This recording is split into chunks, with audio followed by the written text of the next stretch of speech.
Precinct 4 Commissioner Pam Finke stepped up to the plate last week after County Judge Betty Shiflett was hospitalized for walking pneumonia. Shiflett, who is in charge of overseeing the $19,832,635 proposed budget that had to be filed in the county clerk's office by Tuesday, has since been released and is recovering at home. We as a Commissioners Court took that on. I'm just basically was selected as the spokesman to do what she would normally do, to call the meetings to order and to make sure that things are done in the proper format. Then you also went over the budget with the auditor's office? I did, on the recommendations that each of the commissioners had presented, all the elected officials, the department heads. We went line by line.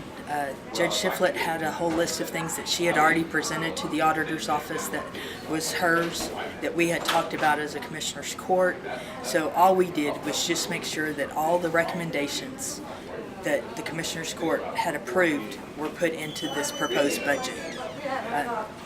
Not that the commissioner's court's already approved them, but that we wanted to be put into this proposed budget and to see where the dollars were, if we had the dollars to fit the needs that we saw as an entire commissioner's court and from the elected officials. We had some increases in personnel and salaries. We were able to add a couple of part-time people, a full-time person in a department, and we were able to increase some wages for some of our employees that were needing to be brought up. We're able to give a percentage raise to our other employees, just if it all goes through, if the proposed goes through. Now, we left the tax rate the same, but some of the values from the appraisals have been increased.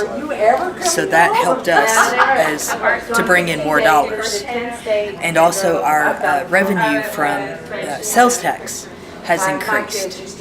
So that's where some of this money came from. And we're just looking at the money that we know will be generated every year and not money that's based on inventory in our ad valorem. It's money that is truly there on the values of the property. How much more revenue did you have this year, and where did that come from? It was about a 3% increase over last year's revenue, and that came because of the appraisals. And there's more buildings that have come in, more ad valorem coming from that. The county's grown some, and also from our sales tax revenue, it's increased from last year to this year. Overall, there was a 3% increase over what we received last year as to what we're receiving this year as in income revenue. We did not put them all into positions. We put them into things for the future. We put some into capital improvements, which is for anything that we need in the future. We also put money in for a future county court at law, and with the number of cases that are coming through the district courts and the county courts, we really needed to go ahead and separate that out. That's probably going to be a 2-year process to even get it started. So we wanted to go ahead and start budgeting some dollars today. So those are for future goals that we wanted to achieve. The county court at law is a court itself. It's like the district courts or the county court. It is for, it hears felony cases, certain felony cases, family law, all the misdemeanor cases, and things of that sort. It'll take some of the family court things out of the district court that can tie them up, and so maybe it will speed the process up on certain things. Instead of taking possibly 6 months, maybe we could get them done in 3 months. Could you say like how much of a backlog? I couldn't tell you exactly. I just know that we have so many cases, and there's only so many days and so many hours in a week for these judges to hear everything. And Judge Kramer, who was serving 4 counties, is now only serving 3 counties, so he's going to be here a lot more, so the backlogs are going to go. He is a district judge. But you're talking about bringing a county court of law that would not be hearing anything on a district court level. Well, they would hear some of the district levels, because some of the family court cases have to go through the district judges, have to go through the district court.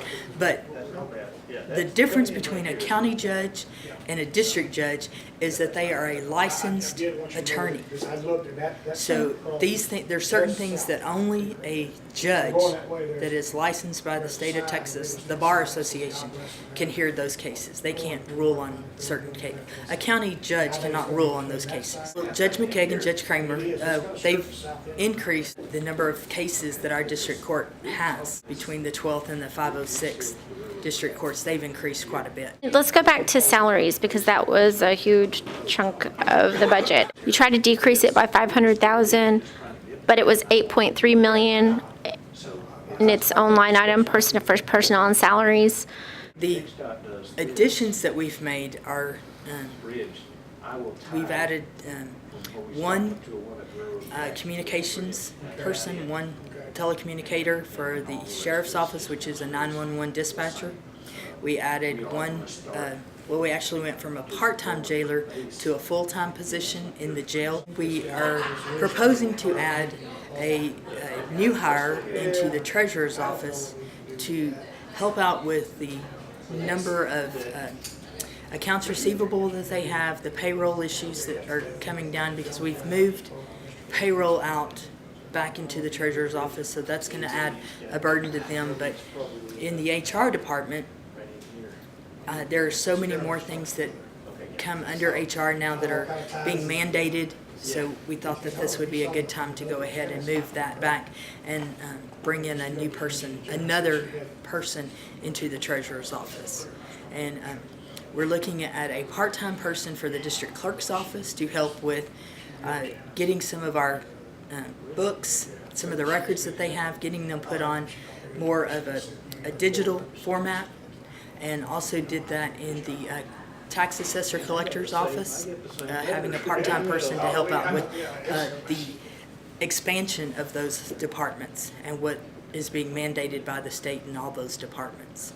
What kind of cost is that? We're doing it on a 24 hours a week basis, and it's basically, it's about a $20,000 plus the load that goes with it, which is, your normal FICA and withholding and things like that have to go with it. For each position is about $20,000. Now on the TCO side, or the telecommunication officer side, with everything, because that person will be getting insurance, it's probably about a $38,000. But that's really needed to have those in there, because the number of calls coming through that position have increased greatly over the last 5 years. What are the other major things that you felt like are needed for the budget that are significant increases? We definitely looked at the offices that use fuel, that have fuel line items, and everyone knows that fuel costs have gone up. Over the last 2 years, with the amount of fuel costs that have gone up, we did not make those adjustments last year in the budget, nor the year before when they started going up. So we felt like we needed to definitely show that, to have a better recording system and an accounting of actually how much money we use in fuel. Every month they have to turn in the records and how much has been used, so that we can split it out among departments. But this time we've allocated more money into the fuel, and some of our contract hauling and road and bridge has gone up, some of our material charges have gone up. We just had to look at everything. And those are two items that go up each year, or they have for the past few, significantly. They have, but over the last couple of years, we did not make those changes to that, especially in the fuel line item. We did not increase those in the last 2 years. So this year we felt like we had to make that increase. The other increases, we put money aside for the repairs of the windows in the courthouse. And that is, we have to use a specialized window. We can't just use any window we want. And so, of course, because it's a historical value, so we had to put aside money for that. Hopefully we'll get that project done at one time and not have to worry about it the next years. So how much is that? The window itself probably costs $2,000 plus the framing that you have to put in, to the labor and everything. It's probably going to be close to $8,000 per unit. Do you have 22 windows? Yeah. That is a safety hazard. And I know that we've had several over the last 4 years that have actually fallen out and broken. Right. And fortunately no one was hurt. Why is the county now making that a priority? Because we had a grant before that instead was utilized for a cooler at Grimes St. Joseph Health Center. Well, we could use, that grant was for any building fund that we needed, and at that moment, that's what needed to be done, was the hospital was a necessity, and that's where the money went. Now, the windows, yes, we've been trying to put back enough money to at least do the most needed one, the one that's in most disarray. So now we've been able to, instead of worrying about 8 windows, now we're worrying about all 22 of them. We probably didn't fund every window in there, but we did set us $100,000 for that. We also know that there's going to be some machinery and equipment that has to be replaced. You know, we are looking at, on average, some of our air conditioner units are 12 years old, some are 15, so we're looking at that in different buildings, and just hopefully we won't have to use those, but we set aside the money just in case. And if we don't use it, we're not going to expend that money through that budget. Were there any other significant increases in the budget? Or were you guys able to decrease the $500,000 to kind of bring the personnel and salaries back to where it would fit into the budget? We were able to bring things down where, you know, we feel real comfortable with what we've been able to set aside for future goals, whether it be in a capital expenditure, capital improvement, things like that. And we went through and looked at what the average expenditures were, and if we could decrease those lines by anything, we decreased, you know, to put them somewhere else, to put that dollar to be used somewhere else. Can you say what the major decreases were that you pulled from the budget? We did many small ones that made a major difference. We put it in different locations. There were so many different locations, it'd be hard to specify exactly where it went. While an interlocal agreement between the City of Navasota and the county has yet to be approved, County Auditor Mary Nichols told the Examiner that the proposed budget for fire protection is currently set at $522,866. The hybrid Navasota Fire Department is currently set at a proposed $93,241 fixed rate. Navasota council members previously warned that they would expect the proposed $126,000 flat fee for fiscal year 2013-14 after they accepted an $84,482 offer from the county earlier this year for fiscal year 2012-13. According to Fire Chief Jason Katkowski, the proposed $126,000 all-inclusive flat fee the city is requesting is based on the average annual cost related to the 23% of fire calls the city has responded to outside the city limits over the past 5 years. The total fixed rate for the 7 volunteer fire departments is set at a proposed $227,500, which is $32,500 per department, a $12,500 increase from last year's budget. The county is proposing a $202,125 sum for volunteer fire department run costs that include mileage and apparatus usage per hour, which is a 10% proposed increase.